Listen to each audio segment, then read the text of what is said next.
Allopath दवाओं के खिलाफ योग गुरु बाबा रामदेव ने फिर खोला मोर्चा। पतंजलि ने एलोपैथ को बेअसर बताया, कुछ बीमारियों के इलाज का दावा भी किया। कृषि मंत्री शिवराज सिंह चौहान का बड़ा ऐलान, सितंबर से शुरू होगा किसानों की बात का कार्यक्रम का प्रसारण और किसानों को दी जाएगी खेती बाड़ी से जुड़ी जानकारियां। महाराष्ट्र के उप मुख्यमंत्री अजित पवार ने अपने बेटे के राजनीतिक भविष्य को लेकर कही बड़ी बात। अजित पवार ने कहा उनका बेटा बारामती विधानसभा सीट से चुनाव लड़ेगा या नहीं, ये पार्टी तय करेगी। अजित ने कहा कि अगर संसदीय बोर्ड और लोगों को लगता है कि उनके बेटे को चुनावी मैदान में उतर जाना चाहिए तो एनसीपी उन्हें मैदान में उतारने के लिए तैयार है।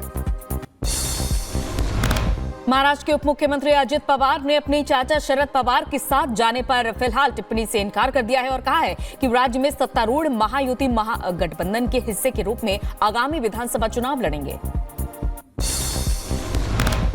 महाराष्ट्र में चुनाव से पहले महाविकास अघाड़ी ने अपनी तैयारियां तेज कर दी है। आज महाविकास अघाड़ी अपने पदाधिकारियों के साथ बैठक करने जा रही है। बैठक में उद्धव ठाकरे, शरद पवार के अलावा कांग्रेस के बड़े नेता मौजूद रहेंगे।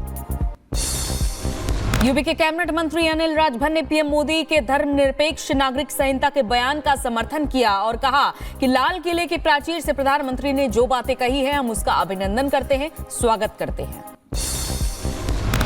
कैबिनेट मंत्री अनिल राजभर का अखिलेश यादव पर भी निशाना। कहा अखिलेश यादव अपनी पार्टी के बजाय दूसरों के घरों में झांकने की कोशिश कर रहे हैं। अनिल राजभर ने कहा कि विपक्ष ने खटाखट का नारा देकर जनता को गुमराह किया, संविधान और आरक्षण के नाम पर झूठा प्रचार किया। नवाब सिंह यादव को लेकर आज फिर सुनवाई होगी। पुलिस नाबालिग से बलात्कार मामले में केस डायरी पेश करेगी और कोर्ट में सुनवाई के बाद डीएनए टेस्ट होगा, ये बड़ा सवाल है। कन्नौज में रेप के आरोपी नवाब यादव पर जारी किया अखिलेश का मौन, उल्टा बीजेपी पर उठाए सवाल। कहा कन्नौज इन दिनों सुर्खियों में है, इसके लिए धन्यवाद। बीजेपी का पलटवार, नवाब को बचाने में जुटे अखिलेश। जम्मू से आतंकियों के खात्मे के लिए ऑपरेशन हुआ और तेज। डोडा में चौथे दिन भी एनकाउंटर जारी। जंगल से 2 से 3 आतंकियों के छिपे होने की खबर सामने आ रही है। सुरक्षा बलों ने पूरे इलाके को घेर लिया है। उत्तर प्रदेश के मैनपुरी में भंडारे के दौरान 2 पक्षों में जमकर मारपीट हुई। ट्रैक्टर से लोगों को कुचलने का वीडियो भी वायरल हुआ है। गाली गलौज का विरोध करने पर दबंगों ने मारपीट की है। पूरे मामले में पुलिस जांच में जुटी।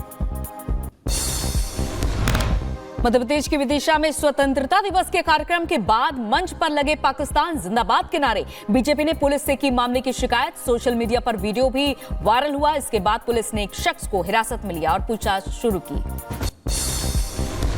उत्तर प्रदेश विधानसभा के उपचुनाव से पहले समाजवादी पार्टी के भीतर अंतर्कलह सामने आ रही है। सपा के 2 बड़े नेताओं में टिकट को लेकर जुबानी जंग तेज हो चुकी है। सांसद लालजी वर्मा को पूर्व मंत्री शंकरलाल मांझी के पुत्र अंकुर मांझी ने खरी खोटी सुना दी। और ये देखा जा रहा है कि यूपी के अंबेडकर नगर में पुलिस को मिली बड़ी सफलता। पुलिस ने 3 शातिर बदमाशों को गिरफ्तार किया। गैंगस्टर एक्ट में वांछित बदमाशों पर दर्ज है 9 मुकदमे। टांडा कोतवाली पुलिस ने तीनों को भेजा जेल। उत्तर प्रदेश के अंबेडकर नगर में वृहद रोजगार मेले में मुख्यमंत्री के आगमन की तैयारी में प्रशासन जुटा हुआ है। 17 अगस्त को वृहद रोजगार मेले का आयोजन होगा। मुख्यमंत्री योगी मेले में शिरकत करेंगे। उत्तर प्रदेश के मुजफ्फरनगर में 15 अगस्त के दिन ग्रामीणों ने हिंडन नदी पर पुल की मांग को लेकर किया अनोखा प्रदर्शन। किसानों ने पानी में उतरकर हाथों में तिरंगा झंडा लेकर अनिश्चितकालीन धरना शुरू किया। आगे बढ़ते हैं, अगली खबर का रुख करते हैं। उत्तर प्रदेश के शाहजहांपुर के खरतौनी नदी पर बने हुए पुल पर अचानक आए मगरमच्छ से हड़कंप मच गया। सड़क पर आए मगरमच्छ का लोगों ने वीडियो बनाया। सोशल मीडिया पर वीडियो वायरल हो रहा है।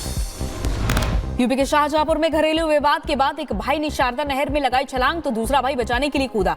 घटना के बाद दोनों भाई लापता। गोताखोरों और एनडीआरएफ टीमें दोनों भाइयों की कर रही है तलाश। उत्तर प्रदेश के सीतापुर में छोटी काशी गोला के लिए त्यागी महाराज के नेतृत्व में आज रवाना होगी कांवड़ यात्रा। 20,000 से ज्यादा संख्या में कांवड़िए जलाभिषेक करने के लिए भरेंगे जल। यूपी के मुजफ्फरनगर में कैबिनेट मंत्री अनिल कुमार ने किया मेला छाड़ियान का उद्घाटन, जहां डीएवी ग्राउंड में 1 महीने तक चलेगा ये मेला।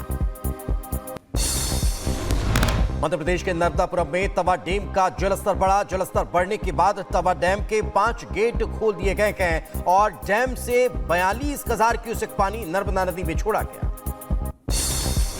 मध्य प्रदेश के धार में दर्दनाक हादसा सामने आया है। ब्रेक फेल होने के बाद ट्राला ने 6 कारों को टक्कर मार दी और कंटेनर से भी भिड़ा ये ट्राला। हादसे के बाद दोनों वाहनों में आग लगी, 4 लोग घायल हो गए।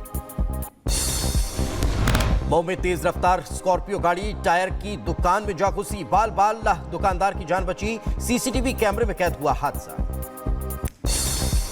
बिहार के आरा में एक ही परिवार के 3 लोगों की हत्या हो गई। पुलिस ने 2 आरोपियों को गिरफ्तार किया है। जमीन को लेकर 2 पक्षों में विवाद हुआ था। उत्तर प्रदेश के रायबरेली में अज्ञात कारणों से चलती हुई कार में भीषण आग लग गई। बीच सड़क पर धू धू कर कार जलती नजर आई। यूपी के मुजफ्फरनगर में पुलिस ने किया हनी ट्रैप मामले का पर्दाफाश, जहां एक महिला सहित 3 लोगों को गिरफ्तार किया गया। असम से उत्तराखंड तक का बाढ़ बारिश से बुरा हाल है। राजस्थान के बूंदी में पानी के तेज बहाव में बगी पुलिस की जीप। राहत बचाव में जुटी एसडीआरएफ और पुलिस प्रशासन की टीम। बांग्लादेश में पूर्व प्रधानमंत्री शेख हसीना के खिलाफ नरसंहार और मानवता के खिलाफ अपराध के आरोप की जांच शुरू हो गई है। शेख हसीना पर यह आरोप 15 जुलाई से 5 अगस्त के बीच छात्रों के उनकी सरकार के खिलाफ बड़े पैमाने पर आंदोलन के दौरान लगे थे। बांग्लादेश के पूर्व प्रधानमंत्री शेख हसीना पर 2 दिन में 3 केस दर्ज हो चुके हैं। शेख हसीना के खिलाफ इंटरनेशनल क्रिमिनल ट्रिब्यूनल में नरसंहार का मुकदमा चलेगा।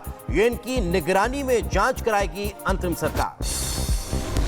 बांग्लादेश में हिंदुओं पर अत्याचार के खिलाफ नारी शक्ति मार्च का ऐलान किया गया। नारी शक्ति मार्च के जरिए बांग्लादेश में हिंदुओं पर अत्याचार के विरोध में लाखों की संख्या में हिंदू समाज सड़कों पर विरोध प्रदर्शन करेगा। इजराइल का हिजबुल्लाह के ठिकानों पर भीषण बमबारी। आतंकवादी संगठन हिजबुल्लाह की सैन्य इमारतों पर इजराइल ने किया हमला। आईडीएफ बलों ने दक्षिणी लेबनान के डेर में इलाके में तोपखाने पे भी हमला किया।